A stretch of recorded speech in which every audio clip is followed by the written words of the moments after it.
Hola, mi amigo querido, qué alegría. Vamos a la lección número 2 para el 13 de julio del año 2024. El título de la lección es Un día en el ministerio de Jesús. Y el propósito de la lección es mostrar en la versión de Marcos cómo era un día típico en la vida en el ministerio del Señor Jesucristo. Quiero decirte que Marcos no registra mucho las palabras del Señor Jesucristo. Marcos registra los hechos del Señor Jesucristo. Marcos está preocupado con las acciones, con lo que el Señor Jesús hacía. Es interesante que una de las palabras que se repite casi 50 veces es la palabra después o luego. En otras palabras, a seguir, porque Jesús está siempre de un incidente a otro, de un evento a otro, de una acción a otra, siempre moviéndose. Por eso Marcos presenta al Señor Jesucristo como siervo, vuelvo a repetir, no siervo de los hombres, sino como siervo de Dios, pero realizando un ministerio de amor entre los seres humanos. Bueno, vamos entonces a la primera parte del estudio bajo el título de Sígueme. Leo Marcos 1, 16 al 20. Andando junto al mar de Galilea, aquí ya empezamos el relato de Marcos demostrando acción. Jesús andando, no sentado, no en la montaña hablando, sino andando junto al mar. ¿Quiénes estaban junto al mar? Los pescadores, el pueblo, los trabajadores. A Jesús le gusta estar donde tú trabajas, en la fábrica. Puedes creer que ahí en la empresa donde estás, el Señor Jesús está a tu lado, porque el Señor Jesús anda, camina, buscando los corazones, buscando, llamando a las personas. Andando Jesús, vuelvo a la lectura del texto, andando junto al mar de Galilea, vio a Simón y a Andrés su hermano que echaban la red en el mar, porque eran pescadores.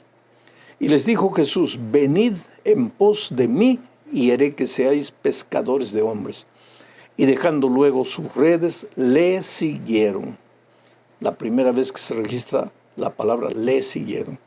Pasando de allí un poco más adelante, vio a Jacobo, hijo de Zebedeo, y a Juan su hermano, también ellos en la barca, que remendaban las redes.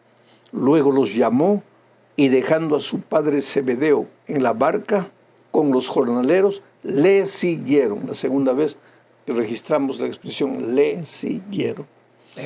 Hay algunas cosas que tenemos que considerar de este texto. Ya dije, Jesús andando, Jesús buscando. Encuentra un pequeño grupo de pescadores. ¿Qué estaban haciendo estos pescadores? Estaban echando su red al mar. Quiere decir, ellos habían fracasado. Generalmente en esos lugares, la pesca se realizaba en la noche, no de mañana, no en el día. ¿Y por qué Pedro y sus colegas estaban ahí pescando durante el día? Porque habían fracasado durante la noche. No habían recogido nada. Y Jesús les dice: sígueme. Y Pedro, dejando todo, sigue al Señor Jesucristo. Más adelante, Jesús encuentra a otro grupo de pescadores, pero estos pescadores no están pescando, están remendando las redes. ¿Cuándo los pescadores remiendan sus redes? Cuando han tenido una buena noche de pesquería. Ahora ya entregaron el pescado, ahora están arreglando sus redes para pescar de nuevo en la noche. O sea, tú ves aquí al Señor Jesucristo encontrando al primer grupo de personas que no habían tenido una buena jornada, al segundo grupo de personas que habían sí tenido una buena jornada. Quiere decir, Jesús busca a los buenos empleados, Jesús busca a los desempleados.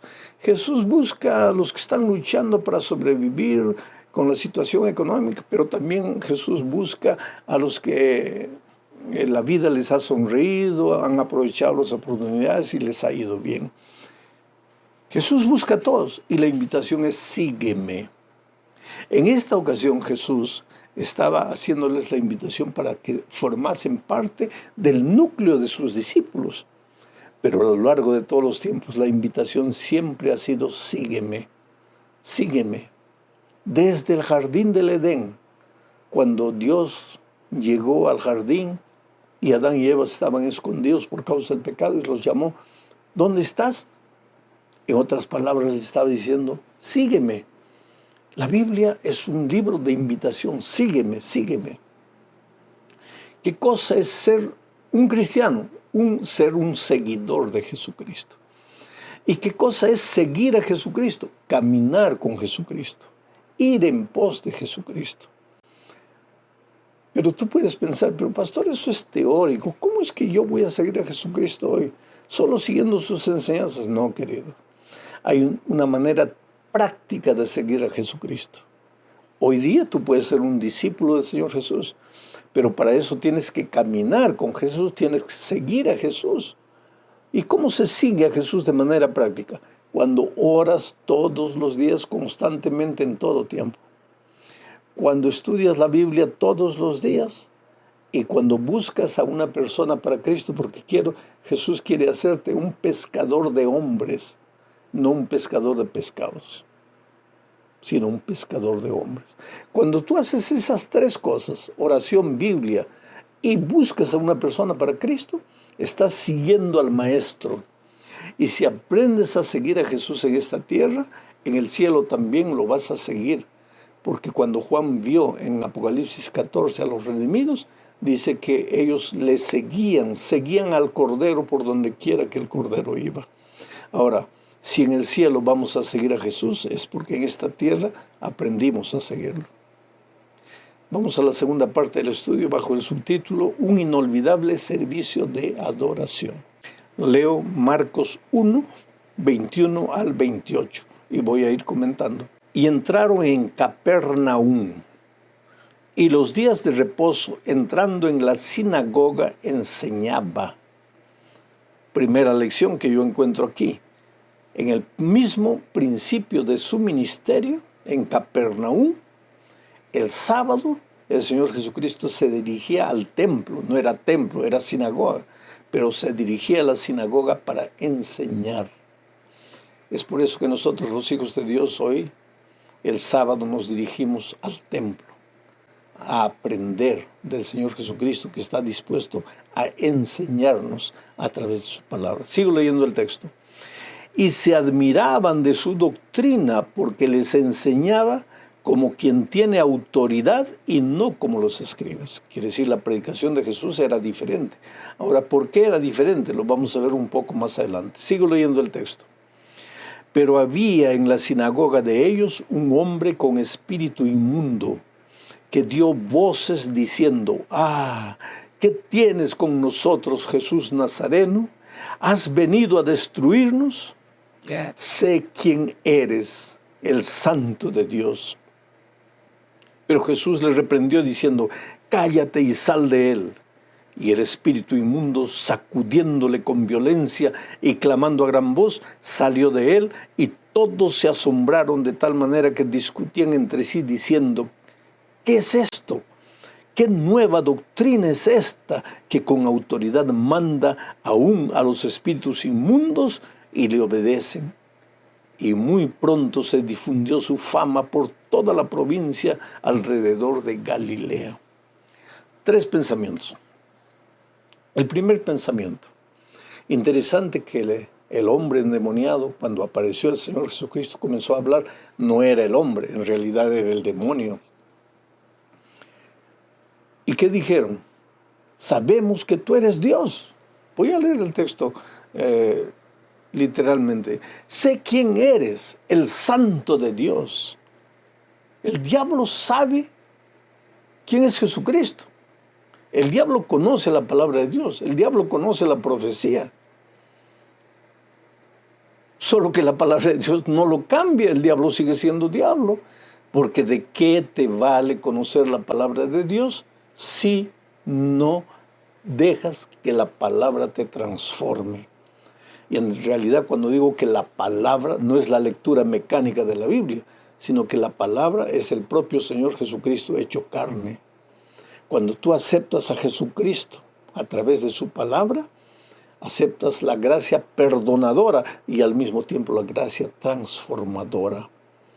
Pero una persona endemoniada que vive una vida completamente en el pecado, también puede aceptar que Jesús es santo, que Él ha venido de Dios. Esa es la teoría que no lo cambia. Segundo pensamiento. La gente se preguntó, ¿qué autoridad tiene este? Él predica con autoridad. Ahora, ¿dónde estaba la autoridad del Señor Jesucristo? Es que su palabra no era solo palabra, era acción. Dice el Espíritu de profecía que cuando Jesús se levantaba para predicar, la gente podía ver en su rostro, en sus ojos, que Él no era como los escribas que iba a repetir una frase aprendida, un bosquejo de sermón aprendido. Él hablaba con el corazón. Él era la propia palabra. Esa es la diferencia entre una predicación que transforma y una predicación que satisface el intelecto, la mente. Y cuando termina el sermón tú sales diciendo, ay, qué bonito sermón, ay, me gustó el sermón, ay, me agradó el sermón, ay, qué elocuente es el pastor. Eso es una cosa. Otra cosa es que tú salgas compungido, conmovido, tocado por la palabra, sin elogiar a nadie, simplemente cabizbajo, reflexionando, porque la predicación tuvo la autoridad que viene de Dios. Interesante ese pensamiento. Y el tercer pensamiento de esta parte es que muy pronto se difundió la fama del Señor Jesucristo por toda la provincia alrededor de Galilea. ¿Por qué? Porque su predicación era poderosa, porque su predicación no consistía solamente en palabras, su vida, su corazón, porque Jesús era el hombre de Dios, era el Dios hecho hombre, venido a este mundo, y vivió como el Dios que era, hombre de Dios, varón de dolores, transmitiendo no solo una teoría, sino tratando de llevar a los hombres a vivir de una manera completamente diferente. Vamos a la tercera parte, bajo el subtítulo Más ministerio sabático. Marcos 1, 29 al 34. Dice, al salir de la sinagoga, vinieron a casa de Simón y Andrés con Jacobo y Juan, y la suegra de Simón estaba acostada con fiebre. Enseguida le hablaron de ella. Entonces él se acercó y la tomó de la mano y la levantó. E inmediatamente le dejó la fiebre y ella les servía. Cuando llegó la noche, luego que el sol se puso, le trajeron todos los que tenían enfermedades y a los endemoniados. Y toda la ciudad se agolpó a la puerta. Y sanó a muchos que estaban enfermos de diversas enfermedades y echó fuera muchos demonios y no dejaba hablar a los demonios porque le conocían. Algunos pensamientos de este texto que acabo de leer. Jesús había expulsado el demonio. En la parte anterior ya vimos eso, en el día sábado, en la sinagoga. Cuando terminó el culto en la sinagoga, cuando terminó el milagro de la expulsión del demonio, el Señor Jesucristo se dirigió a la casa de la suegra de Pedro, que estaba ahí en Capernaum. Pero la suegra de Pedro estaba enferma. Enseguida le contaron a Jesús. Y Jesús nuevamente opera un milagro en sábado. Se acerca de la suegra de Pedro, la toca y la cura de la fiebre. Ahora me impresiona este segundo pensamiento. El texto dice que inmediatamente la fiebre le dejó y ella empezó a servir al Señor Jesucristo y a los discípulos, a preparar el almuerzo. Quiere decir, cuando Jesús te salva para que sirvas. Cuando Jesús te libra del tu pasado, te sana, te cura espiritualmente. No es para que permanezcas en la inercia, en la contemplación. Es para que empieces a servir. ¿Cómo? De cualquier manera, en el templo de Dios, en la iglesia de Dios, predicando el Evangelio, compartiendo tu fe. Jesús no salva para que te quedes sentado simplemente yendo una vez por semana a la iglesia a adorar. Jesús te salva para que seas un siervo útil, una sierva útil. Y eso es lo que la suegra de Pedro hizo. Cuando llegó el final de ese sábado, allá en la puerta de la casa de la suegra de Pedro, había agolpado una multitud que traían ciegos, enfermos, cojos, endemoniados. Y Jesús curó, sanó, libertó a esa gente enferma. Es por eso que digo que Marcos no registra tanto palabras del Señor Jesucristo. Registra más hechos, acciones. Porque el Evangelio no es solamente teoría. El Evangelio consiste en vidas transformadas. Gente sanada, pero sanada para servir. Vamos a la cuarta parte de este estudio bajo el subtítulo de El secreto del ministerio de Jesucristo. ¿Dónde estaba el secreto de su predicación poderosa, de su vida de milagros? ¿Dónde estaba el secreto? ¿Por qué los demonios temblaban en su presencia? ¿Por qué era Dios? Sí, era Dios, pero había nacido como hombre, había venido como hombre a esta tierra. Como un ser humano había sido bautizado. Dirigido por el Espíritu, había ido al desierto, había enfrentado la tentación, había luchado. Pero, ¿dónde estaba el secreto de la vida victoriosa de Cristo? Leo Marcos 1, 35 al 39. Levantándose muy de mañana, siendo aún muy oscuro, Jesús salió y se fue a un lugar desierto, y allí oraba. Y le buscó Simón y los que con él estaban, y hallándole le dijeron: todos te buscan.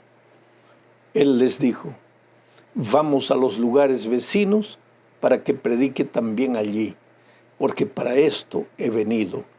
Y predicaba en las sinagogas de ellos en toda Galilea y echaba fuera los demonios.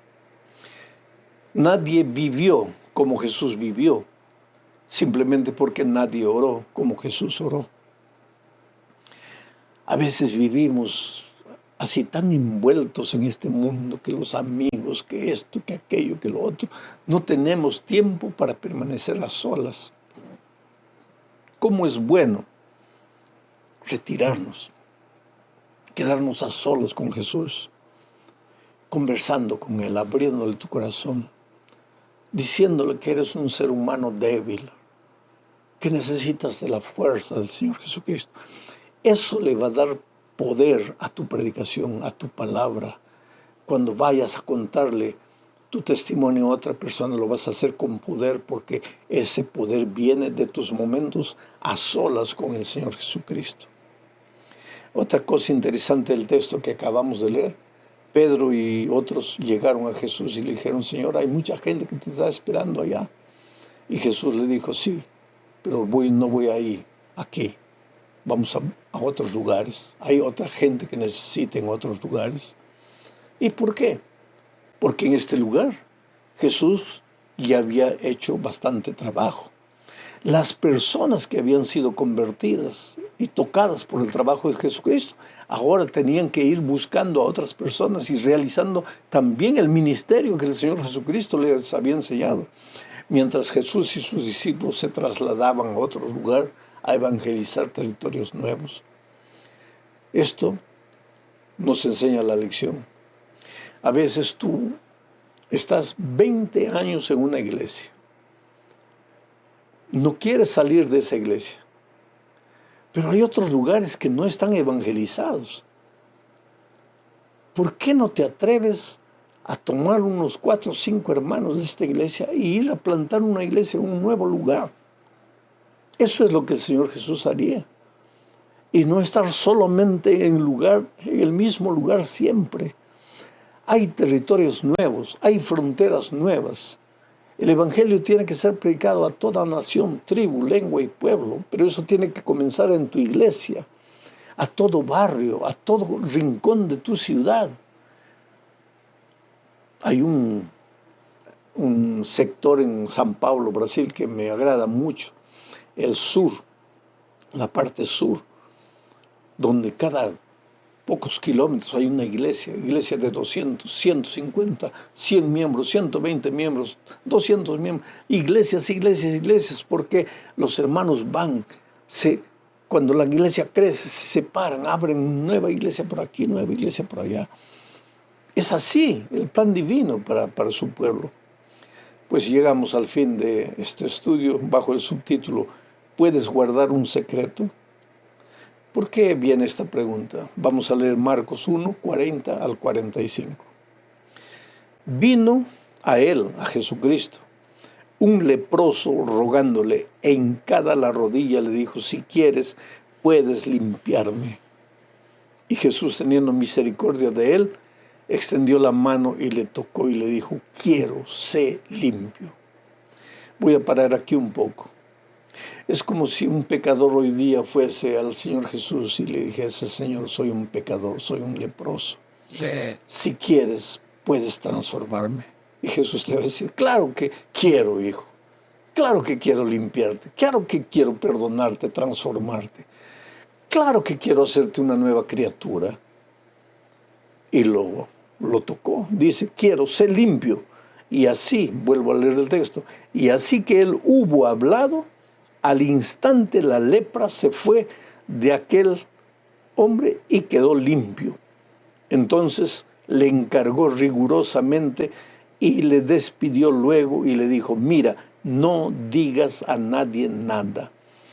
Interesante, ¿por qué Jesús le dijo al leproso curado, no le digas nada a nadie? No era porque Jesús no quisiera que él predicara el evangelio, que él anunciara el milagro que Jesús había hecho con él. No. Es que había otro motivo. Sigo leyendo el texto. Y le dijo, mira, no digas a nadie nada, sino ve, muéstrate al sacerdote y ofrece por tu purificación lo que Moisés mandó para testimonio a ellos. Pero oído él, el leproso, curado, comenzó a publicarlo mucho y a divulgar el hecho, de manera que ya Jesús no podía entrar abiertamente en la ciudad, sino que se quedaba fuera en los lugares desiertos, y venían a él de todas partes. Aquí tú entiendes por qué el Señor Jesús le dijo al leproso, mira, no digas nada, ve al sacerdote, cumple con el ritual del leproso que ha sido curado. Las instrucciones estaban en el Antiguo Testamento. Pero ¿por qué dijo Jesús eso? Porque él tenía que entrar a las ciudades y evangelizar. Pero cuando la noticia de este milagro se corrió por ahí, el Señor Jesucristo ya no podía entrar a las ciudades para cumplir su ministerio, porque los enfermos lo rodeaban. Entonces él tenía que quedarse en lugares desérticos. ¿Por qué? Porque él tenía un programa que cumplir. ¿Cuál era ese programa? No era solamente curar. Aquí está una cosa interesante. ¿Por qué tú crees que en iglesias donde se prometen milagros, se prometen curaciones, inclusive a cambio de dinero, multitudes van y llenan estadios? ¿Por qué? Porque las multitudes siempre han sido así. Estamos buscando la solución de nuestros problemas inmediatos. Y nos olvidamos que nuestro verdadero problema es el pecado. Y que curados del pecado, nuestros otros problemas desaparecerán. Pero es que el hombre carnal no tiene capacidad de distinguir. Él solo tiene necesidad de sus necesidades inmediatas. Que falta dinero, que falta salud, que falta casa, que falta empleo. Claro que esos son problemas. Pero el verdadero problema es que no tenemos el corazón transformado, no tenemos paz, vivimos atemorizados, vivimos desconfiados, vivimos resentidos, vivimos heridos con Dios, pensando que Él no se acuerda de nosotros, que Jesús no es que no quería sanar, tanto así que curaba y hacía milagros, pero Él quería que las personas entendieran que su ministerio no era solo curar de los males físicos, sino curar del pecado. Y ellos, con el entendimiento oscurecido por sus males físicos, no tenían capacidad de entender su verdadero problema. Mi pregunta para ti es, ¿has entendido cuál es la raíz de todos tus problemas? ¿O piensas que tu problema es solo empleo, dinero, casa? El verdadero problema está en el corazón. Cuando Jesús llega a la vida, llega para curar el corazón. Con tu corazón curado, tú miras la vida de manera diferente y encuentras la salida que antes no encontrabas porque antes no tenías paz en el corazón. Que Dios te bendiga ricamente. Hasta la próxima semana. Un abrazo, muchas bendiciones para ti en esta semana que estamos empezando, porque generalmente la lección sube al aire el domingo. Tú tienes tantos desafíos esta semana, no tengas miedo. Dios está contigo, Dios te acompaña, Dios va ayudándote a vencer las dificultades, llenándote de poder, sacando el miedo de tu corazón. El viernes, cuando llegue ya el sábado, tú te vas a dar cuenta que esta semana mismo Dios ya hizo muchos milagros en tu vida. Que Dios te bendiga. Un abrazo.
A smile, a little warmth goes 1,000 miles. Listen close, let them talk. You'll go farther when you take that walk. It's all in the way you make them feel. A spark of kindness seals the deal. No need to push, no need to shove. Connection starts with honest love. Make them feel seen, make them feel heard. A little kindness goes beyond words. You want to win, it's simple and true.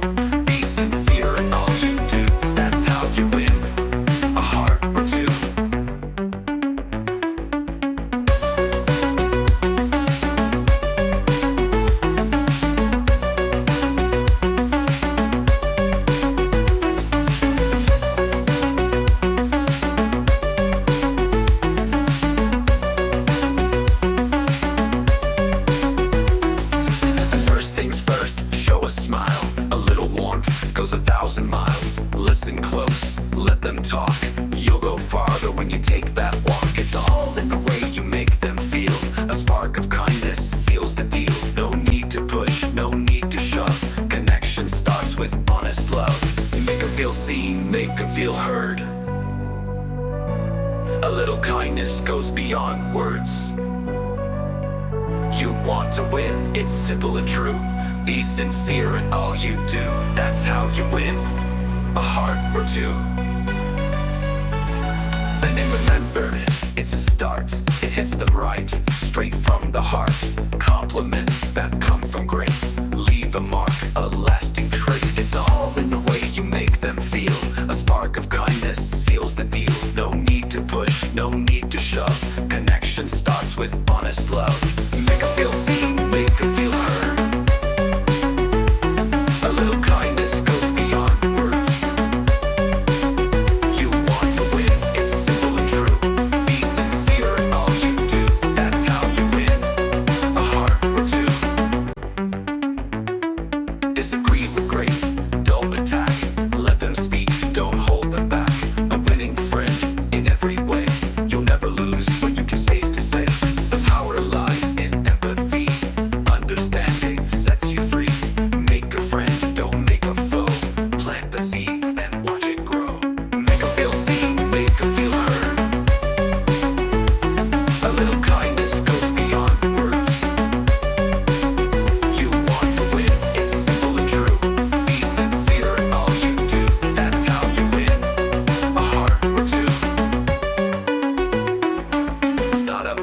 just getting ahead. Build bridges with